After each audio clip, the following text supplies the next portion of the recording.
Don't engage alone. We do this together.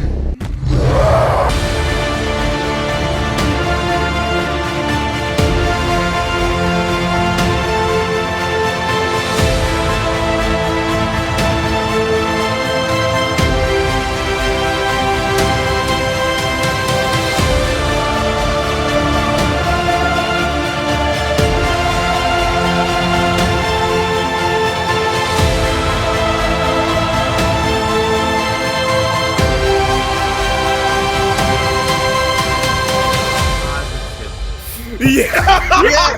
We got it! We got it! New 52 booklet. Somebody clip this. Welcome to Under Two Capes. I'm Jared. I'm here with Teladia Plays. What's up, brother? Hey, what's up, everybody? And Jared, yet again, we're talking about another problematic issue within comics. Yeah, so this week I thought we'd talk about the problem with death in comics, because here's the thing. It's emblematic of a larger issue with DC, like comic books in general and comic book media, because it's like, and Nick actually brought this up when we were debating Suicide Squad Kill the Justice League about how, oh, they're just going to bring them back. So he's like, then what's the point of killing them?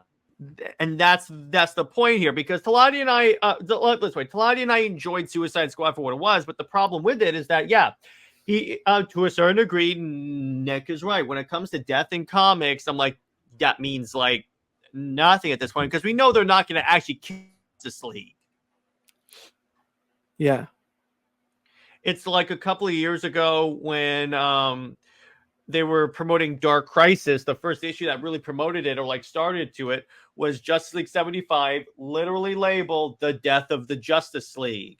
And then what's kind of funny, when they announced that, the response from the fan base was, so? Because they're going to come back. It's the Justice League. But anyway, Teladia, let me ask you this. What are your thoughts on like death in comic books? They always come back. Mm-hmm. Mm-hmm. Yeah, and beyond that, it's like to a certain yeah, and I get that, like I get what they're going for. It's just when they kind of do it in a certain way, it's like it's strange. But so let's trace where this whole problem started with. Ironically, it started with Superman. So Teladia, do you know the story of how the death of Superman came up? It came up in, well, obviously I didn't know where the idea came from. I read the comic and So what happened was they were at the time there were 4 Superman titles: Man of Steel, Superman, Adventure Superman, and Action Comics. And so what they would do is every few often they would have a publishing summit, and they would have like a whiteboard where they would like plot out a year's worth of stories. So it's actually kind of funny is so every time that they would have a loss of ideas, one of the writers would go, and then we just kill them. And then eventually they were like, okay, you know what? Let's do this. So they actually, so they killed Superman. And bear in mind, this was in the time that if you that if they killed you, unless you saw the body or anything like that, you were dead. I got a question for you, Jared. Yeah. So when the editorial at the time decided to kill off Superman, so to say, I know it made public news, right? I know it was on the news and everything. My question is, why did they make the idea of killing off Superman in the first place? Sales. Was DC in trouble with? Yeah. Well, Superman was, because he wasn't selling well, because they tried a lot of marketing stunts, like the wedding, like a lot the wedding to the most unlikable character in all of DC. Fight me on that, Lois Lane. But so that didn't work. And then they were like, okay, you know what? Let's just kill the guy. Let's just kill him. That's where you get Doomsday. Doomsday's whole purpose was to be strong enough to kill Superman. That's it. Yeah. They just needed a character that was strong enough to kill Superman. And you know, the funny part is that you may wonder, why didn't the Justice League fight Doomsday? back then, the Justice League was like Guy Gardner, Fire, Ice, Blood, Wind, Booster Gold, Blue Beetle, not the Jaime one, the Ted Kord one. So it was like a lot of characters that could not fight Doomsday. Like if you had Wonder Woman and Green Lantern, maybe, but no, there's no way all these D-listers are gonna fight Doomsday. But my thing is, right, here's my problem, right? It's like you're gonna kill off a character, but then like a few months later the fans want him back. I'm like thinking to myself, what's the point of, I know it's gonna drive sales and everything. Yes, it's gonna make history making in comic book history, but you're gonna have that problem where you're gonna do it for every other character where, for example, Batman killing off Batman and then he returns, right? Like did it with what's it called? Infinite Crisis? Final Crisis. Yes, Final Crisis where they well, here's the thing with that. They didn't at the end of Final Crisis, that's when you find out that Superman Superman, that's a Freudian slip, that Batman was sent back in time. It wasn't like with Death of Superman where it comes out and then where it happens and then like a year later he comes back because he was in a healing coma. No, they told you immediately Batman was not dead. But it's like when the editors were like planning to do this stuff, I'm like thinking, why? Obviously, I understand the Superman situation. I get that because nobody has really been able to kill Superman in the past, right? Mm-hmm. I get that. I get the idea, but for them to kill off their cash cow, which was Batman, it's kind of like a shot in the foot, right? And well, even with that, it's like they didn't actually kill Batman. They just sent him back in time. Everyone thought he was dead, except for Tim Drake because he was the one that was convinced he's going to die. But anyway, around the time you had the Death of Superman, that's where you had a little-known Batman story called Nightfall, where Bane broke Batman's back. And then you also had a proposed story because they were like, okay, so we have our like character breaking moment for Superman and we have it for Batman, but what about Wonder Woman? So they had a bunch of writers in there and then someone proposed the rape of Wonder Woman. Do you want me to walk away? Because I'll just walk out right now. So do you know how like the Death of Superman, the last issue is like full page splashes, splash pages? Yeah. This would have been the first 10 pages would be full page splash of that happening. And I'm like, that's your idea to edgify Wonder Woman? Again, the disrespect of Wonder Woman goes practically to her inception. So, but that's a discussion for another show. But what you've just said to me makes me want to walk away from DC right now. Take my headset off. They stopped it. Don't worry. They stopped that, but well, to a degree. But I'm just like the problem with DC when they're desperate is that they'll entertain all these really stupid ideas. But anyway, so Superman was dead for a year, and they kept him dead. And I just recently finished reading the Death, Funeral for a Friend, and Return of Superman trades. And the thing about it, so it's a year's worth of stories. The next issue of the Death saga, like of Funeral for a Friend, was literally them standing around a room saying, I can't believe Superman's dead. That's pretty much what the issues were to a certain point. And then you had like, oh, the body's gone. And this is when you had Cyborg Superman, the Eradicator, Steel, and Superboy Connor Kent show up. And this is where they like showed up. Anyway, so Superman returned because they said he wasn't really dead. What Kryptonians do if you beat them hard enough is they go into what's called a Kryptonian healing coma. You know what it just reminds me of? The Dragon Ball Z hyperbolic, what's not hyperbolic time chamber? Hyperbolic chamber, yeah, exactly. It's literally that. Superman, the Eradicator, turns out to be a Kryptonian like AI designed to like protect the bloodline. So he takes Cal's body and puts it in an egg that regenerates him. They kind of did this in the movie where it was his old ship. Which even for that, I'm like, that's a little much. And then Batman, it's at least with Batman, he wasn't dead, but he was out for like a long time as he healed, and then he only healed because John Paul Valley was a nut job. With Wonder Woman, well, actually, what they ended up doing instead of the R word of Wonder Woman is that they gave Artemis her title of Wonder Woman and gave her the Black. biker jacket costume that you see with her in the bikini. Ah. That's what that was from. Jesus. So there was that. It was actually a pretty cool run. But so then you have that.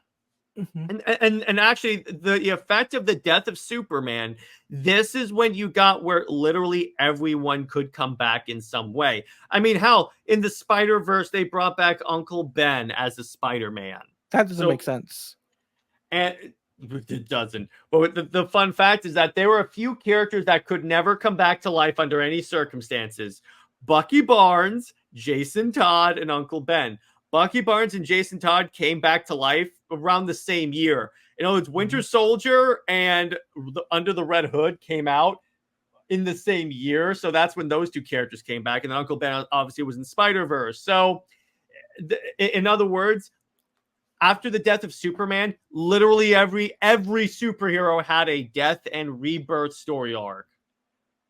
That's just dumb. Like, I get like Superman, like bringing him back to life, but like, for example, Jason Todd, right? Yes, I get, you know, how you brought him back was through Infinite Crisis and the whole punch in the wall thing. But Bucky Barnes, like, he's supposed to be dead, right? He's supposed to be gone. And the fact that in the because I remember in the Captain America film, right? Because that's how I refer it, because I didn't read the Bucky Barnes comics or anything like that for Marvel side, right? But when I look at the movie side, it's like he dies off a cliff. Or, no, sorry, he falls off the train thing, right? And in the comics, what happens was, so Captain America's mission was to stop a missile from being launched at the U.S. So he and Bucky hop on the missile and disable it, but Bucky is caught. In other words, his sleeve is stuck on the rocket, and Steve falls and he gets frozen in ice. That's how that happened. Then what you find out is that Bucky's arm actually got blown off. He was captured and brainwashed by the Soviets, and then he later was Natasha's combat instructor / boyfriend. Yeah, that's how it relates to that. But anyway, go ahead. I find it interesting that you bring this up. What issue is that, if you don't mind me asking? They were so the original Captain America. It was in the Ed Brubaker run where I think they went into detail on how Bucky died. But in terms of like when they like explained how he came back and everything like that, that was all in the Winter Soldier storyline. So so 99% of the Captain America stuff in the MCU is from that Ed Brubaker run. That's why I recommend it. It is amazing. It's like what made Captain America a character people respected. But anyway, the point is, you then have all these characters come back to life. Wonder Woman came back to life. Obviously, we know Barry Allen came back to life. And the funny part, so he came back to life later. So let's remember, Barry originally died in Crisis, and he was dead up until like, so Crisis was like 1980s, I think. And then he stayed dead for like 30 years into 2006, because that's when Infinite Crisis came out, and they revealed that like he was alive because he pops out the Speed Force, grabs Superboy Prime, and pulls him into the Speed Force. I find that cool, by the way. That was really cool. And that's where Superboy Prime returned with that dope armor that you always see him wearing with like all the tubes and stuff. But anyway, then you literally had what's kind of cool. This is the way death influenced comics. In the Jeff Johns Green Lantern run, you had this prophecy of Blackest Night. And what Blackest Night was DC zombies before deceased. And what this was every character that's died comes back as a Black Lantern. It's basically a zombie, and they can convert people. But what's kind of cool is that the Black Lantern's leader named Necron said, okay, I technically control Superman, Wonder Woman, all the characters that have died because they died. Even if they came back, they did die. And I left the door open for them to come back. So really, they're alive because of me. And this is when you get like Black Lantern, Superman, Wonder Woman, and such. They were only brought back because when Hal became a White Lantern, the White Lantern is the life force entity. He goes, yeah, you did open the door, but my friends and I chose to come back. It wasn't like you forced us to come back to life. We chose life over death. And this is where you get the White Lantern Justice League from Blackest Night. Yeah, by the way, the White Lanterns designs off the hook, because I remember like the Batman design looks really look cool. The Gold Lantern, I don't know if there was Gold Lanterns in that as well. That was the Bendis invention. Why did he come up with that? Because everyone wants to have their own Lantern Corps, and I'm like, no, that's stupid. By the way, did you so for those that don't know, Teladia and I do a show on his channel called Snyder Fans Read Comics. By shout out, but in a future issue, you'll see Batman in a Lantern Corps. Oh, in a future issue of the current series we're reading. I have an inkling feeling on what it might be. Don't say it on stream, but I'll tell you what, you can even put in the private chat and I'll confirm or deny it. But anyway, so that's the issue, because enough characters have died and come back to life that it gets to the point where now it's lost the effect. It's kind of like why I lost like my affinity for the boys, because it got to the point where a lot of these stories happen over and no, it's not Green Lantern.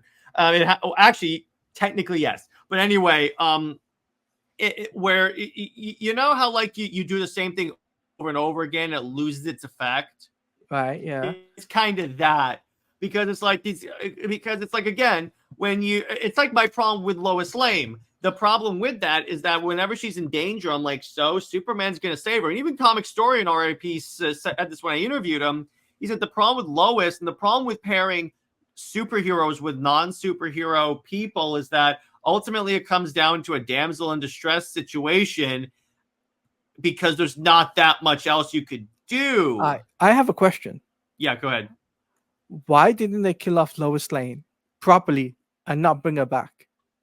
Because the fan base would freak out, which I'm like, I don't care. Because to a degree, you can because here's the thing, Lois Lane can be useful.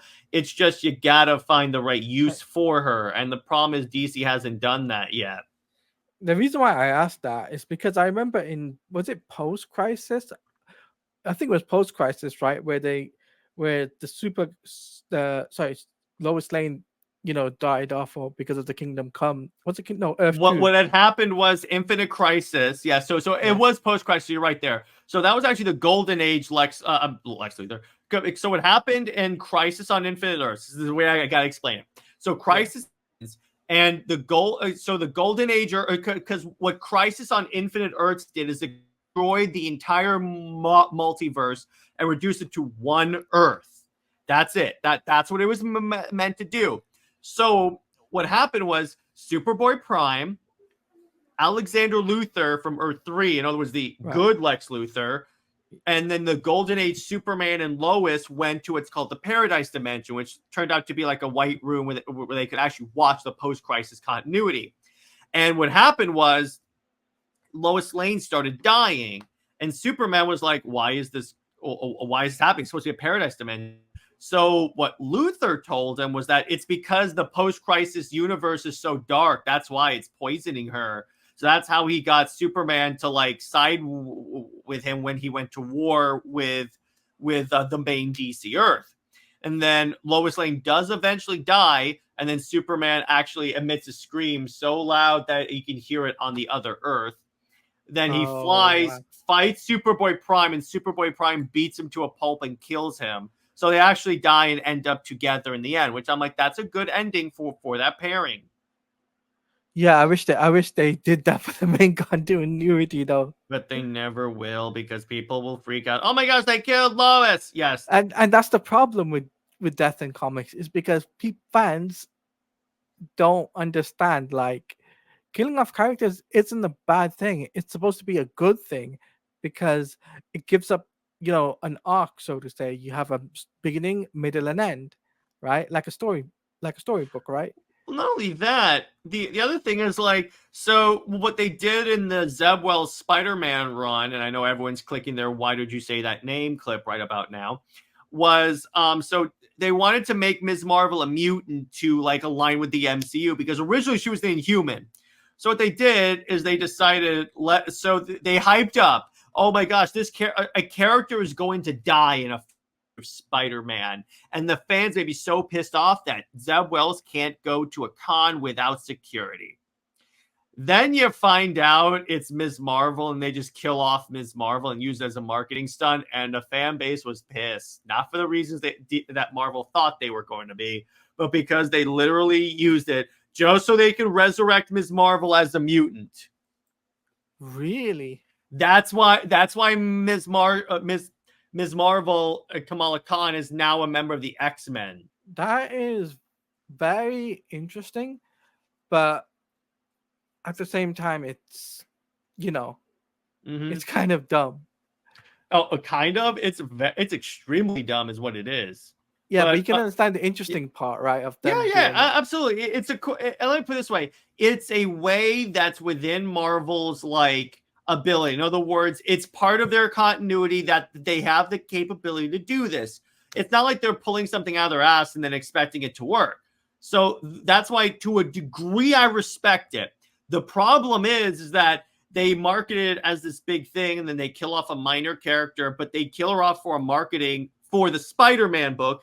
Even though, here's the thing, they use in the Peter Parker Spider-Man book, even though Peter Parker and Kamala don't hang out at all. It was real. If they wanted to have the intended effect, they should have had her die in the Miles Morales book, because they're actually close friends. They serve the Champions together. Right. Yeah. I mean, Peter and Kamala aren't the same age. No, they're not. Marvel changes the age of their characters like a lot, but like running water. Yeah, pretty much, because Marvel has the sliding time scale. Marvel has never done a reboot. What they've done is just had these stories say, well, that happened a long time ago. That's it. It just happened a long time ago. Whereas with Marvel, with DC, they just have the regular crisis and they reboot the continuity. I do think Marvel needs a full reboot of the main continuity, in my opinion. I think, even though they've got like the Ultimate Universe, but I think like the whole ordeal with them not rebooting it is kind of bad.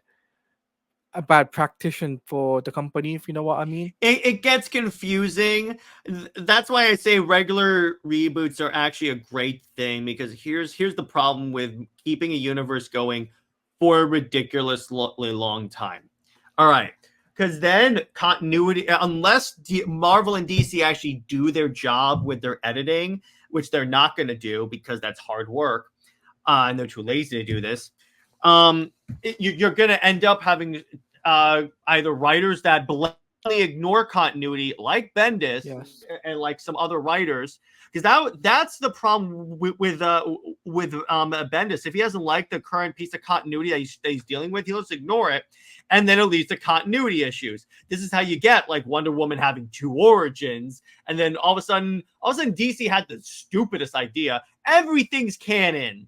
And before you say that's not what the story was, read Death Metal. They literally say that in the story. The normies don't understand us, Jared. I'm just saying. Yeah, exactly. But I'm reading that and I'm like, okay, so if everything is canon, I get what you're going for. You don't want arguments saying, okay, so this is canon. No, this is canon. I get what they're going for. The problem is in the case of Wonder Woman, where she has all these different origins. But anyway, so back to Death. The thing about Death is that, again, going back to Dark Crisis, it's that they had an event that was called the Death of the Justice League. And it turns out they didn't actually die. They just got sent to another dimension. But still, they tried to market it like that, and literally no one bought it. By bought it, I mean people bought the comic. What I mean is that no one believed the concept. Believed the idea. Yeah, because they were like, they're gonna permanently kill off Superman, Batman, and Wonder Woman. Yeah, right. Like nobody's gonna believe that. They've just literally killed off Superman in the past.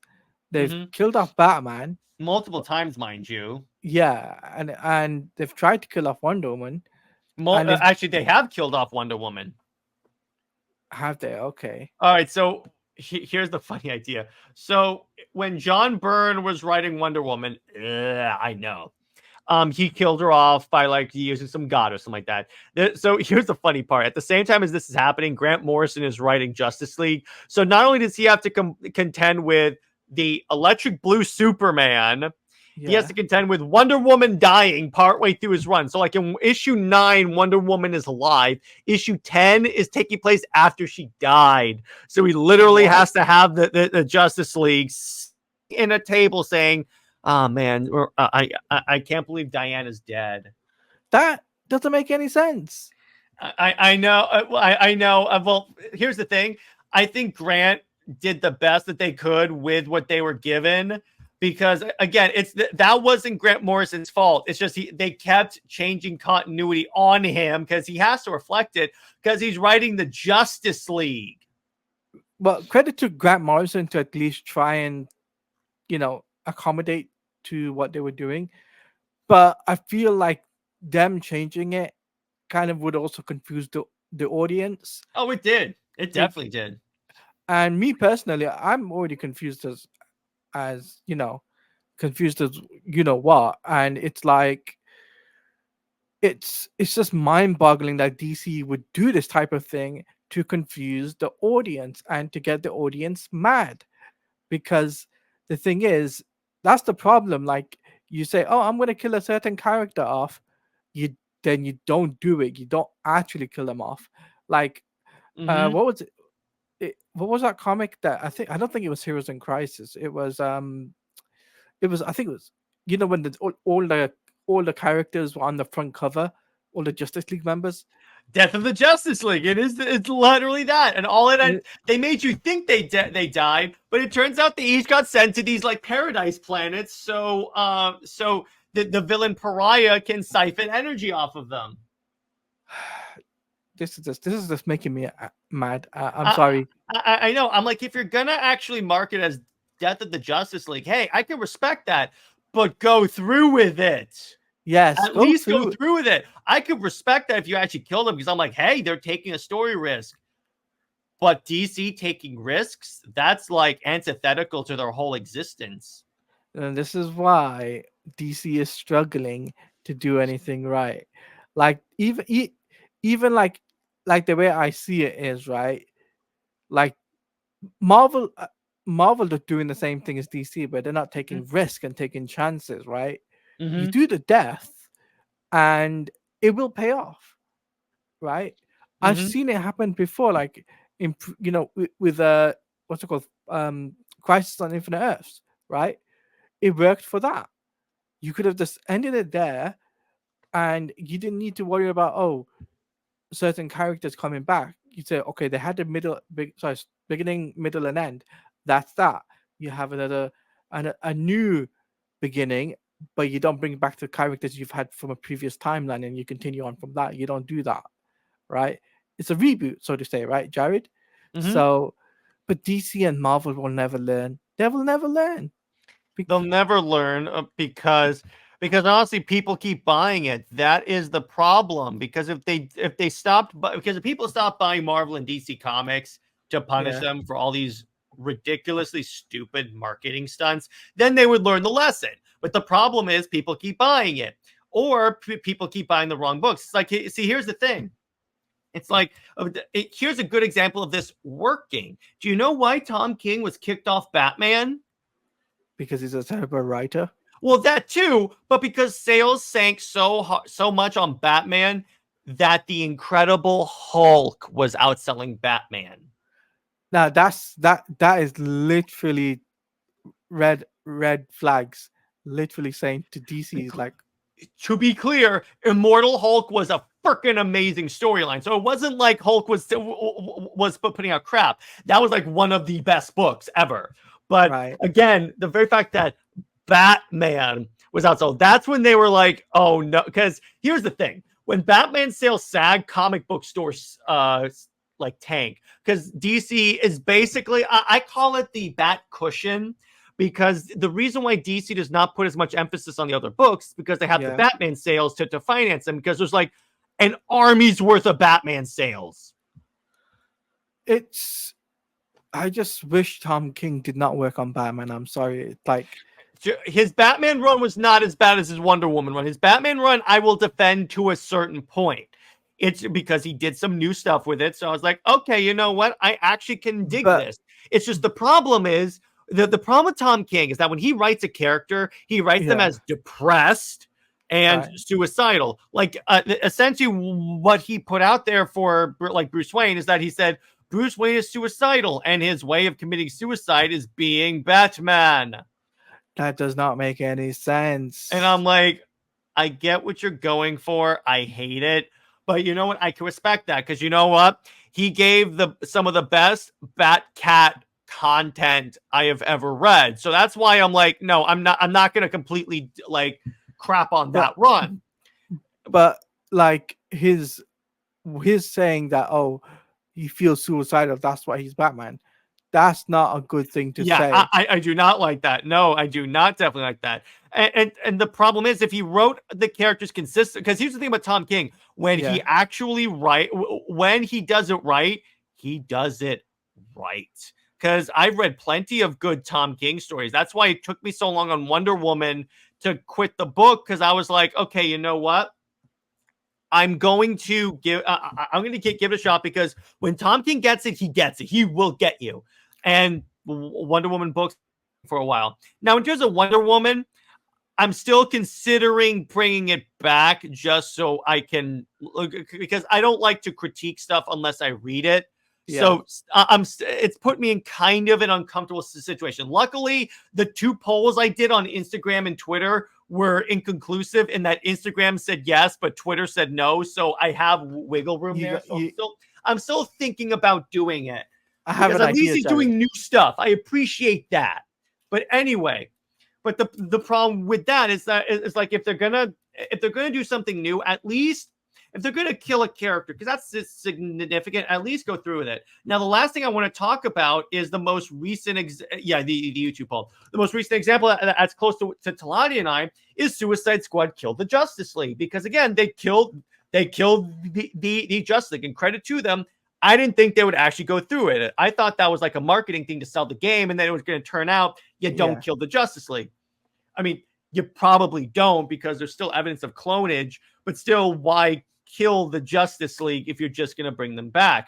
If you had a Suicide Squad versus Justice League game, that's where the marketing could have been better, because you could have just had, okay, so it's basically them like battling, like the Justice League are trying to handle Brainiac. They think the Suicide Squad are criminals, or you could have like the Suicide Squad doing other stuff, but Batman obviously catches on to it, and then they fight the Justice League, but they don't kill them because they know the Justice League is really the only group that could fight Brainiac. Yeah, I agree with you. Like, like them marketing with the fact that, oh, the Justice League is dying, and we all thought that they were just faking it, right? Mm-hmm. At the time. But they went ahead with it, and it got backlash big time over on social media. Well, there's a lot of reasons why Suicide Squad killed the Justice League got backlash, but that is, well, that is one of them. The problem is it came at the wrong time, because since Arkham Knight, everyone's wanted to see the Arkham Justice League, and then the first time you see them, you are killing them. That's an issue there. That's the problem. That is a big problem, if I'm quite honest with you. But all in all, though, I just think the way DC and Marvel are handling deaths is really bad. And then saying 1 minute, oh, we're gonna kill him, next minute, you know, they bring them back. That's a big problem. That's a bad practice, in my opinion. And you know, you kind of saying to your audience, oh, we're going to do this stuff, then 3 months later or 2 months later you bring him back. Psych. Yeah. And it's like the reason why like Tom Taylor is a good writer on Elseworlds is because he can kill whoever he wants them. Because let me put it this way, if Deceased were a main continuity book, there's no way they would have killed Batman in like the first volume. No way they would have killed. They wouldn't have killed Batman, period. But the reason why that works is because it's an Elseworlds, so you can get away with a lot more stuff. You can kill more characters. and it's a good book. Deceased is a good book, and it's Solid book. That's why I think Tom Taylor should just stay on the Elseworlds and not do anything in continuity. and I think the good thing, like, we should like talk about like one positive thing about the death side of it, of comics, and like the one positive thing is that Elseworld gets it right. Elseworld gets it right, exactly. And to be clear, a lot of the stories are actually pretty cool the way they handle those deaths. So it's not like it's all doom and gloom. It's just I wish it lasted. There is one thing I wish that would be adapted into from a comic into a movie or something. Which is obviously Deceased. I would love to see that in an animation form, right? Or like as an HBO Max series. Can you imagine if they do it, but it's like The Walking Dead, but with DC characters? Yeah, can you just imagine that?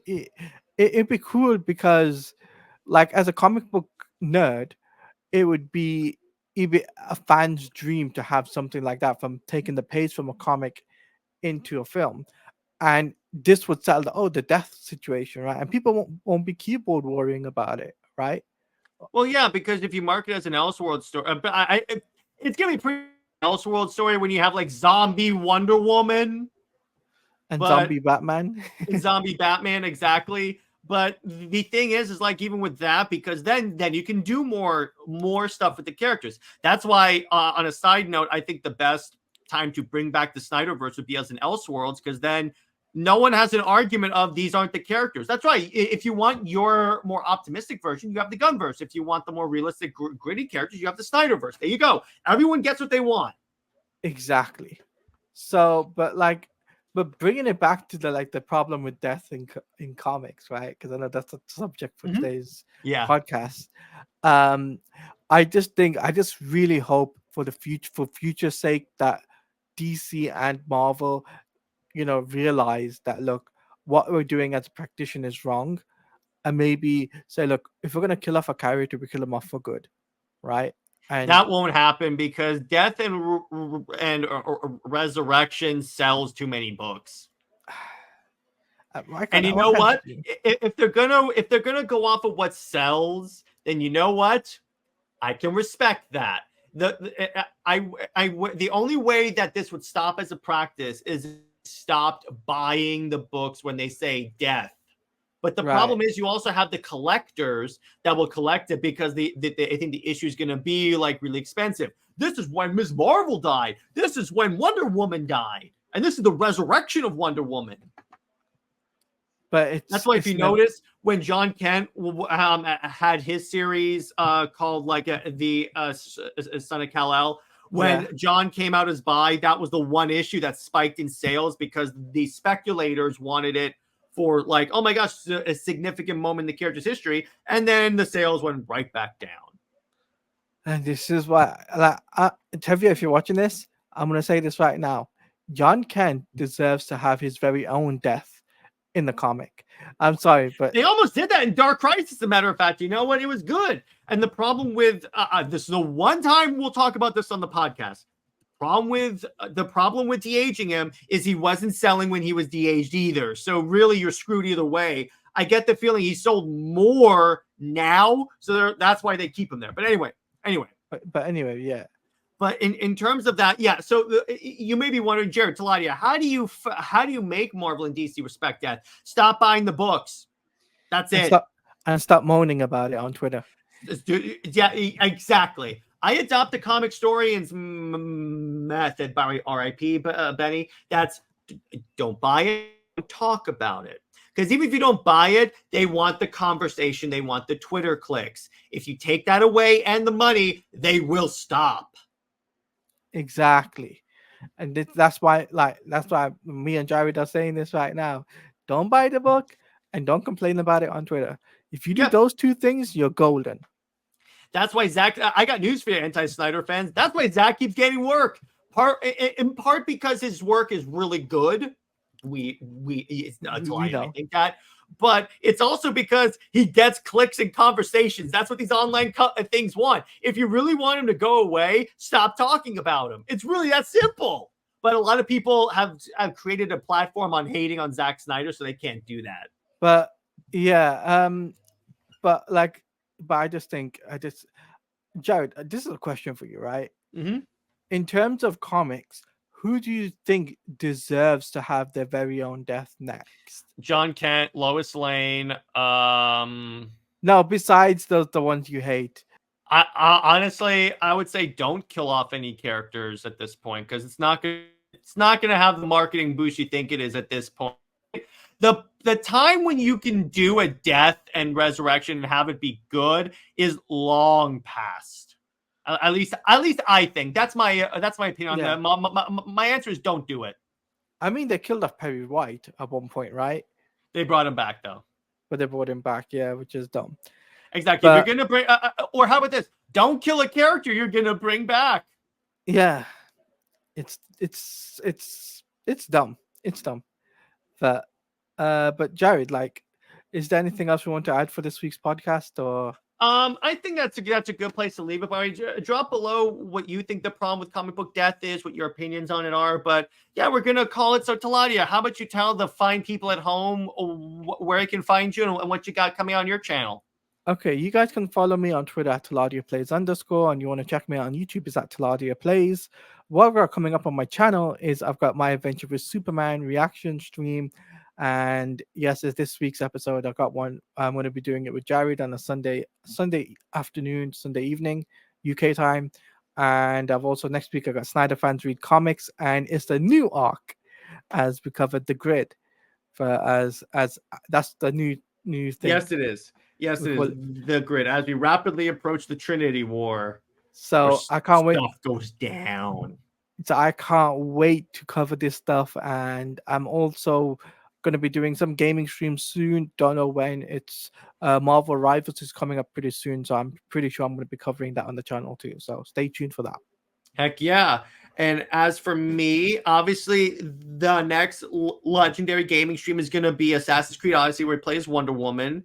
And then in terms of Super Wonder Legacy, Britt and Jid and I are going to be talking about the Wonder Woman and the Amazons.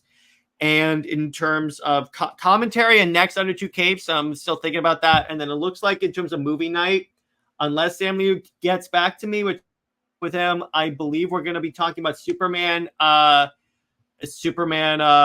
of Tomorrow. So stay heroic, everyone. Lois Lane is Lois Lane. She belongs to General Zod. Zois and Max about for life. I will see you later. Bye-bye.